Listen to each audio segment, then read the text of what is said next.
Edward II went from king to prisoner, wasting away in a cell until he died. Afterward, a vicious rumor spread about how he'd been found, and it was truly gruesome. There have been some infamous kings throughout history, but I guarantee that few rulers caused as much drama as King Edward II. This problem child of the English throne grew into one of the shadiest, most vengeful and unstable monarchs his country ever saw. And wow, did he ever pay the price for it. People were very excited about Edward's birth. Even though Edward was only the fourth son of the famous King Edward Longshanks and his wife Eleanor, prophets of the time predicted that he would become a just, powerful ruler akin to King Arthur. But this was definitely not the legacy that Edward left. Although Edward supposedly lived a charmed life as a prince, his childhood was riddled with horrors. Not only did he barely get to know his mother Eleanor, who was away for most of his formative years and dead for the rest, 3 of his elder brothers had already passed before he even reached his first birthday. As Edward turned into an adolescent, he morphed into a strapping lad in the classic Plantagenet mode, the ancestral house of his father. He was tall, muscular, and good-looking and took an avid interest in horses and dogs, particularly greyhounds. Yet for all these common medieval accomplishments, Edward had more controversial interests. Around 1300, when Edward was still an impressionable 16-year-old, his father introduced him to a new companion, the brawny nobleman Piers Gavston. Little did the king know, this kick-started a permanent twist of fate. Edward soon became best buddies with Gavston, with some even suggesting they became literal blood brothers. But this was far from all. Although it's impossible to verify for sure, there is some very convincing evidence that at some point during their bromance, Edward and Gavston became actual lovers. One contemporary source revealed that Edward felt such love for Gavston that he entered into a covenant of constancy with him. To be fair, it was hard for Edward not to be attracted to Gavston. He was a notably talented fighter, and people called him arrogant and ostentatious, as well as reckless and headstrong. In other words, he was a deliciously toxic hunk of a man. How could a hormonal teen resist? In 1307, Edward's father dealt him a cruel blow. For reasons that are still mysterious to this day, the king booted Piers Gavston right out of court, exiling him to Gascony. I wonder if this had anything to do with the fact that the prince and his hunky sidekick were getting far too close. Still, Edward had another worry on his mind. Even when Edward was gallivanting around with Piers, he wasn't a free man. Ever since he was an infant, his parents had betrothed him to the even younger Princess Isabella of France. The betrothal was strictly a business deal, and Edward's parents just wanted to make an advantageous political alliance. To speak plainly, Edward and Isabella were downright doomed from the start. For one, even Edward's own father, aka the guy who set the whole thing up, quickly wanted out of the betrothal and spent years trying to wriggle his son free so that he could make a better match. No matter how hard he tried though, it never worked. And then suddenly, it all came crashing down. In 1307, the old king died, turning Edward into the brand spanking new King of England at a mere 23 years old. Want to know what his first move as king was? No, it wasn't to finally marry his fiancée Isabella. It was to bring his precious Piers Gavston back to court. Unfortunately for Edward, this was a spectacularly bad idea. Gavston was a major distraction for the new king. Like every bad boyfriend, Piers somehow drove the king into horrible decisions whenever he was around. Case in point, in 1308, Edward traveled to France to meet his 12-year-old bride Isabella at long last. But, to the outrage of all his courtiers, he made Gavston the de facto ruler of England in his absence. This was the first in a long line of dismal choices. On January 25, 1308, King Edward II and Isabella finally married in northern France. It quickly turned into an utter disaster. In a disturbing omen for their entire marriage, Edward decided not to sit next to his child bride at the ceremony, but cozied up to Gavston instead. The snub insulted Isabella's entire family in one fell swoop. Oh, and there's a kicker. According to a prevalent rumor at the time, Piers Gavston wasn't content with taking Isabella's man on her big day. he also took her belongings. The new child queen received lavish gifts as wedding presents, and some whispered that Gaveston purloined them right out of her hands. Edward II and Gaveston were really into each other during this time, so much so that the people would quip that there were two kings reigning in one kingdom. Edward would even give Gaveston his wife's jewelry, and then the courtier would smugly show off the baubles, making sure the queen saw who was wearing her new jewels. As it turns out, Edward II was about as good of a king as he was a husband. One of the reasons Gaveston was his favorite was because Edward hated making decisions and would rather leave the grunt work of running a kingdom to someone else. As one commenter put it, Edward was incompetent and vicious and no man of business. In the months following their wedding, Edward's behavior toward Isabella didn't improve. Actually, it did the exact opposite.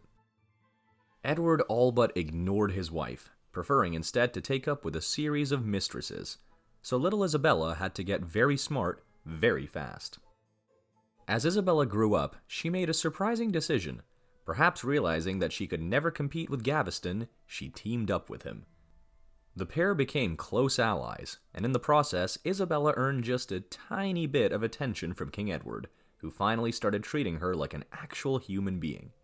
Yet just as Edward's personal life seemed like it was calming down, destiny came in and smashed it with a sledgehammer.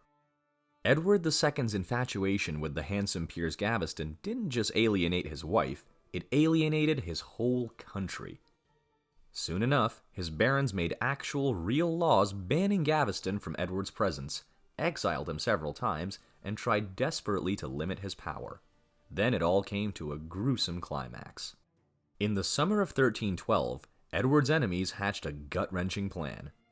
His discontented barons captured Gaveston, and before Edward could come to his rescue, they tried and executed the courtier. It was not a good end. The men took Gaveston out to a deserted road, chopped off his head, and left his body there.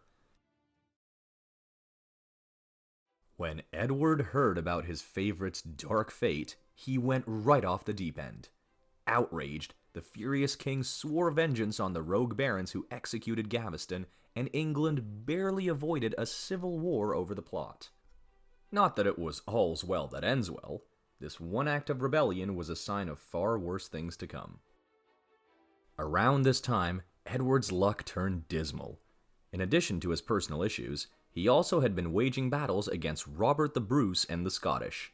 In 1314, the king suffered a hugely embarrassing defeat at the Battle of Bannockburn, and on top of that, a famine started raging across England. Edward's response to this dilemma was infamous. Things were so bad at this point, people were writing poems with titles like The Evil Times of Edward II. So what does the king do? If you guessed beat back the Scottish or feed his people, you'd be wrong. Instead, Edward found himself another favorite, striking up an alliance with Hugh Despenser the Younger. Somehow, this romance would end even more tragically than the one before. No one was happy about this development, especially not Edward's wife. In the intervening years, Queen Isabella had gone from a naive girl to a powerhouse of a ruler, even giving her husband a son and heir, baby Edward, in 1312. And where Isabella had tolerated Piers Gaveston, she outright despised this upstart Hugh Despenser. You know what they say, unhappy wife? Really horrifically unhappy life. Soon enough, word got out about Hugh Despenser, and it was like the Gaveston scandal all over again. But this time, it went to a whole new level. People left, right, and center accused the king and his new favorite of carrying on an affair, with one later commenter saying Edward loved Hugh dearly with all his heart and mind.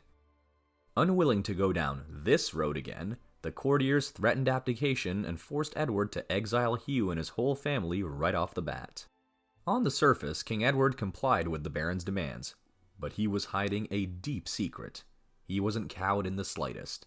Indeed, practically the minute that Hugh Despenser waved goodbye and set off for exile, Edward started plotting his revenge. In order to avenge Hugh and provoke his enemies, Edward used his own wife Isabella as bait, sending her into a hostile castle as a guest. When, surprise, the inhabitants attacked the queen's entourage, Edward had all the excuse he needed to bombard his foes without blame. Except for the part where, he used his wife as bait. After this lovely show of marital fidelity, the king regained control of his vassals, brought Hugh Despenser and his brood back to court, and executed all of his naysayers. Then he turned his attention on Isabella, as for some reason the Despensers suspected her of endless plots, and Edward was happy to play along. But it was Edward himself who dealt her the cruelest blow. By 1324, Isabella and King Edward's relationship had deteriorated beyond repair, and Edward sure let her know it. Partly using rising tensions with France as an excuse, he confiscated all of Isabella's lands, took over the household, and threw her French staff behind bars. As a rotten cherry on top, he then ripped the queen's children from her while they were feeding and dumped them with the Despenser clan to get a better childhood. Is it any wonder Isabella got her husband back so brutally? King Edward II obviously didn't think ahead too well, because not a year later, he needed Queen Isabella to do him a big solid. In 1325, with a war now fully broken out between England and France, he sent his wife back to her native land to butter up her brother, King Charles IV of France. The goal was to bring the conflict to a swift end. Isabella smiled, nodded her head, and went obediently to do Edward's bidding. Or so he thought. Edward might have been notoriously good at getting revenge, but Isabella had learned a thing or two from her husband. By September of the same year, Isabella's teenage son Prince Edward had joined her in France, and that's when she pounced. Holed up in enemy territory with the heir to the English throne, Isabella's plan kicked into gear. First, she refused to come back to her husband, and then Phase 2 began. Suddenly, for the first time in years, King Edward was very concerned about his wife. He sent her frantic letter after frantic letter demanding that she come back, but her brother, King Charles, simply responded that the Queen has come here of her own will and may return freely if she wishes. But if she prefers to remain here, she is my sister and I refuse to expel her. And then the news grew worse for Edward. Since Isabella wasn't coming home anytime soon, Edward got his emissaries to keep an eye on her actions in the French court. Their messages made his blood run cold. Apparently, the Queen was gathering support by dramatically dressing in black mourning clothes and claiming Hugh Despenser had destroyed her marriage. Then, somehow, she outdid herself again. By February 1326, King Edward's long-suffering wife was thoroughly done with him, and her final nail in the coffin shot right through his heart. While over in France, Isabella started up an affair with the handsome English courtier Roger Mortimer, who just so happened to be one of Edward's exiled foes. Yup, Isabella was literally sleeping with the enemy, and big trouble was brewing.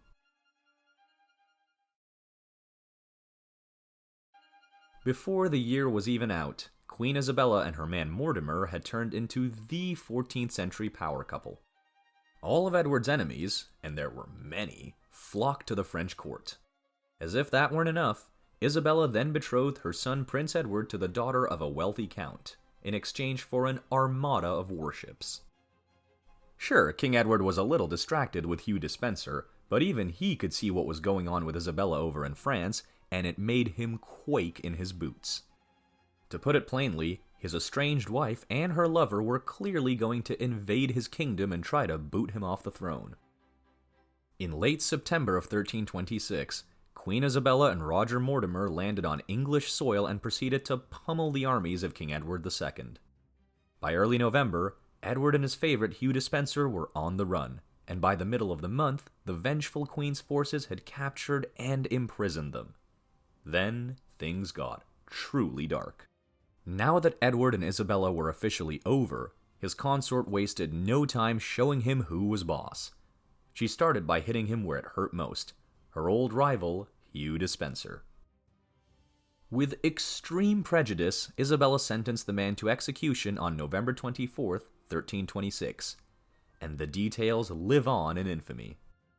When she sentenced Hugh, Isabella decided he should be disemboweled, castrated, and then quartered. But then it got even more intense. The massive crowd that turned up to Hugh's execution also watched as people wrote biblical verses about corruption and arrogance all over his bare skin. Then, when all was said and done, they hung his limp body. With that little chore taken care of, Isabella turned her attention on her husband. While Hugh got hanged, Edward II was holed up as a prisoner in Kenilworth Castle. Technically, he was no longer a threat, but Edward presented a big problem. No one was quite sure what to do with a king who so obviously wasn't king anymore, at least not in any practical way. Eventually, a group of high-ranking nobles paid him a visit and gave him a cruel ultimatum. In order to officially transfer power, the nobles browbeat their monarch into abdication. They let Edward know in no uncertain terms that unless he gave his crown to Prince Edward, it would go to another candidate, and his royal line would be extinguished forever. With no choice, a tearful Edward agreed to the terms. Unfortunately for the erstwhile monarch, none of this would save him from his own tragic fate.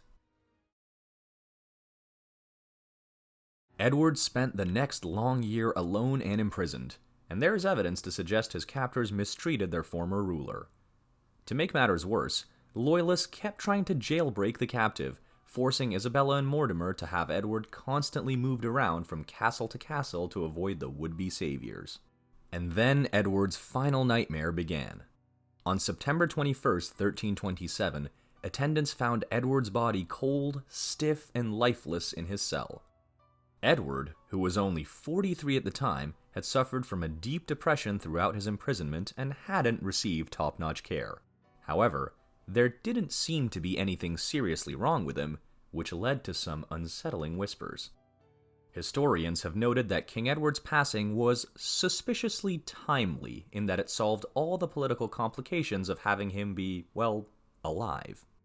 So, instead of natural causes, historians suggest a much darker reason for his demise.